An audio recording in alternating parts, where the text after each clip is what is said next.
In church life, people can use the phrase, "God told me," pretty freely. But it's a big claim to make. How do they know it's God?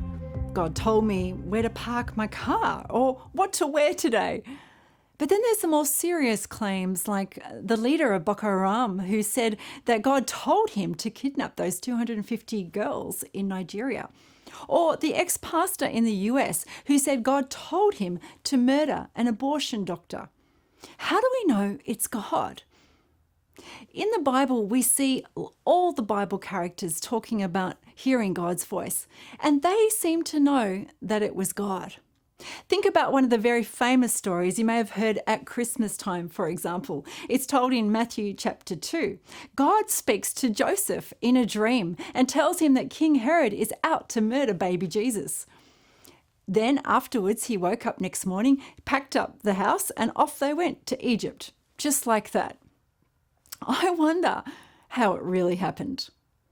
Hey, Mary, wake up. We've got to leave.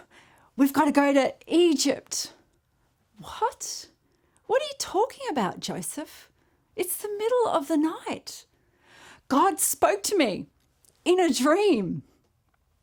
Joseph, honey, I know that those lentils I made for you last night were just a little bit spicy, and all that animal stench from the manger is probably getting to you. But it was only a dream. Herod doesn't know anything about us.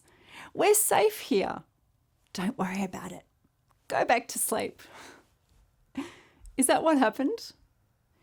Somehow Joseph knew that it was God speaking, and he knew it well enough to follow it. And because of that, Christmas pans out like it was supposed to. How do we know it's God? Well, the good news is that Jesus also said these words. He said, "My people recognize my voice. I know them and they follow." How do we know it's God? Well, there's two attitudes that we really need to have. The first one is this: we can get it wrong. The truth is, we don't see or hear clearly. The Apostle Paul in 1 Corinthians says, we see through a fuzzy mirror. It's a poor reflection. Our mindsets, our past experiences, and especially our desires create a filter through which we interpret the world around us. Psychologists even have a name for it. They call it confirmation bias. We see what we want to see. We hear what we want to hear. So God may be speaking, but we're not hearing clearly. That means that any claim to revelation must be tested. 1 John 4 verse 1 says, "Test the spirits to see if they're from God." Every claim to revelation must be tested. That's the first attitude, the humility to know that we can get it wrong. But the second attitude is this, the confidence to know that we can get it right. God gave us his Spirit so that we would know him, so that we would follow what he's saying. And in this, God actively helps us in the process. He knows our fears. He knows our doubts. He knows our propensity to get it wrong.